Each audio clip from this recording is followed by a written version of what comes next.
1 new 5-star plus 3 reruns might seem small, but things aren't that simple. Hey everyone, it's Jojo, your fellow F2P player currently torn between pulling for a new team or vertical investing in an old one. It's clear that the version 4.3 banners are anything but gentle. The first half features a key support for the new follow-up Annihilation teams, while the second half has two of the strongest veteran characters currently on the rerun list. Although we don't have exact data, it feels like the Remembrance and Bay teams were the two most pulled teams during the 3.0 era. This might be a hint that the 3 team of this era is coming, so we better start gearing up. I was wondering why Shilian didn't get a rerun during the anniversary. Turns out they were saving her for this. If Shilian doesn't show up in the second half, it feels like only Sparkle would be strong enough to carry the banner. The fact that the rerun banners are so strong might suggest that expectations for Chanyaren's banner aren't that high. Character release timing really is everything. With Busi 2 stuck right before the anniversary and Chanyaren placed right before the new Himiko form and the fake collab, these two are truly brothers in misfortune. Plus, like the Elation team, the new follow-up team is releasing its supports and sub-DPS first, while the main DPS remains a mystery. This uncertainty will definitely push players who care about meta and value for money toward a more cautious and conservative pulling strategy. They'll likely wait until the system's main DPS is confirmed before pulling for the supports. Back to the characters this time, Chanyaren actually represents a significant breakthrough for the Nihility support role. At E0, he can apply 50 vulnerability and 30 DF shred to all enemies, while providing a 50 DMG boost to teammates. With a Nihility teammate, he grants an additional 75 ultimate DMG boost. Plus, the new relic set offers 28 crit DMG and 15 DMG. He's directly rivaling Harmony characters in terms of buffing power, allowing ultimate focus teams to hit for millions even at E0. Inside his field, he provides high taunt, prevents fatal blows, grants DMG reduction, and increases incoming healing. All of this significantly boosts the team's survivability. So, what's the price for having buffs, DPS, and survival all in one package? His entire kit is tied to his ultimate, and his 160 energy requirement needs high-frequency attacks from teammates to trigger his energy regeneration talent. Therefore, mechanically, the best fit for him is a follow-up team. Players who pulled Busi 2 earlier can at least go for an E0 Chanyaren. A team of Chanyaren, Busi 2, and Tebeo can clear Mach in under 2 cycles. Now that the sub-DPS and support are here, we just need to wait for a new main DPS to complete the 4.0 follow-up team. I feel like his performance at low investment will be very competitive. For players with a budget who want to focus on the new follow-up team, his E2 is a game changer. After E2S0, you can go for his signature light cone. The recommended stopping points are E0S0, E2S0, or E2S1. His signature light cone is less than a 15 upgrade over an S5 4-star option, and less than a 5 upgrade compared to Acheron's signature. For Acheron players with E2 or higher who want more power, you can consider pulling E0 Chanyaren.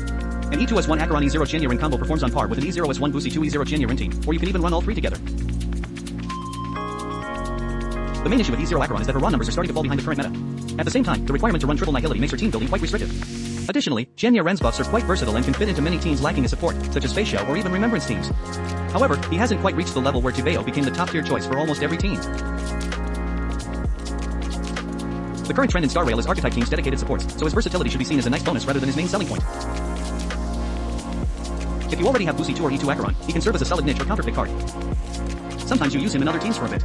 After sitting for hours playing through the new story and farming Stellar Jays, I realized you really can't compromise on a chair. People like to sit for 4 or 5 hours at a time, do that long enough, and lumbar muscle strain will come knocking at your door. It's not just the money, the physical pain is worse. I wanted a comfortable chair, but high-end ergonomic chairs on the market often cost thousands, and the sub-$100 ones are a total gamble. Luckily, I found this TGIF V5 ergonomic gaming chair. It's so comfortable it doesn't feel like it costs so little. Whether you're working long hours, gaming all night, or just relaxing, it offers a premium experience that really relieves back and waist pain. I looked into it and found that TGIF specifically provides chairs for professional esports players. They are the official designated esports chair brand for the Hangzhou Asian Games and co-developed this with a medical advisory committee. That's why it's so professional. Most ergonomic chairs under 150 use cheap bases that leave your waist unsupported when you lean back, but the TGIF V5 uses the kind of adaptive chassis usually found in flagship models costing much more.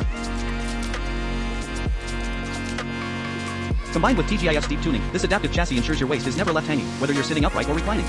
It also features a flagship-level curved lumbar support with high-density 60-grade molded foam, twice the density of products in the same price range. Leaning back feels like lying on a high-end mattress. For those with lumbar strain, this is a lifesaver. It also features a dual V-back support system to prevent that supported waist but hollow back feeling. The lower small V support has 3 levels of height adjustment, making it easy to find your perfect support point. Plus, you can choose between a high-density sponge seat or a high-stretch nylon mesh seat. The sponge seat handles more weight, while the mesh is more breathable. The details are top tier for this price point, 3.5 centimeters thick and soft armrests and a 360-degree rotating leg rest that turns it into a comfy recliner in seconds. No wonder everyone who's tried it gives it such high praise. It's also BIPMA certified and comes with a 10-year long-term warranty. Use our exclusive coupon and stack it with the big sale to get the lowest price. If you're interested, definitely give it a try. Go for it. Currently, for the Elation team's core needs, this is pretty much the only option in the short term. Because we've already seen Shilian replace Tebeo in Remembrance teams. Some players are worried that Yao Guang might eventually be optimized out of Silver Wolf teams. No matter how much we analyze this now, it's just speculation, we can't give a definitive answer. Even if a character is replaced in the future, it doesn't mean pulling them now is a waste. For most players, the current gaming experience is more important than a future theoretical ceiling. After all, who knows if you'll still be playing Star Rail in 6 months. Of course, we can still look at the version timeline to estimate when the next Elation character might arrive. We know for sure there are no new Elation characters in 4.3 or 4.4, but 4.5 is a very likely candidate. Looking at the current Elation roster, a sustained character is the most likely next step. So, even if a direct upgrade for Yao Guang exists, it probably won't arrive until 4.6 or 4.7. Yeah, that's at least a 3 to 4 version gap. Spending 1 gold 5-star pull for E0 Yao Guang in 4.3 and having her stay meta until the end of the version cycle seems perfectly acceptable to me. Outside of Silver Wolf teams, Yao Guang is also likely a final slot teammate for Phainon and Sparkle players. For players who got E0 Yao Guang in 4.0 and want a vertical invest this time. The standard upgrade path for Yao Guang is E1 first, then either her signature light cone or E2. A 3 gold budget should stop at E1S1 or E2S0. However, before pulling, you need to estimate your stellar Jade count for version 4.5. That version might bring a wombo combo of a new Elation support plus a Silver Wolf rerun. For Elation teams, I recommend prioritizing the main DPS's own investment first. For supports, an E0 copy is usually enough. You can always pull for Eidolons and signature weapons later once the team composition is clearer. Make sure you have enough Jades for Silver Wolf C2 and the new Elation support in 4.5. If you only have 1 gold to spare, stopping at E1 in 4.3 is fine. The worst thing you can do is overinvest in a support and then miss out on a key Eidolon for your main DPS later that's just getting your priorities backward.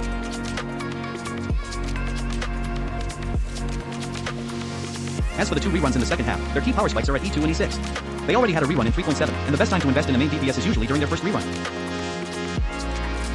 While a fully built E2 Bay team is still decent and remains a staple for many, there are simply so many new options available now.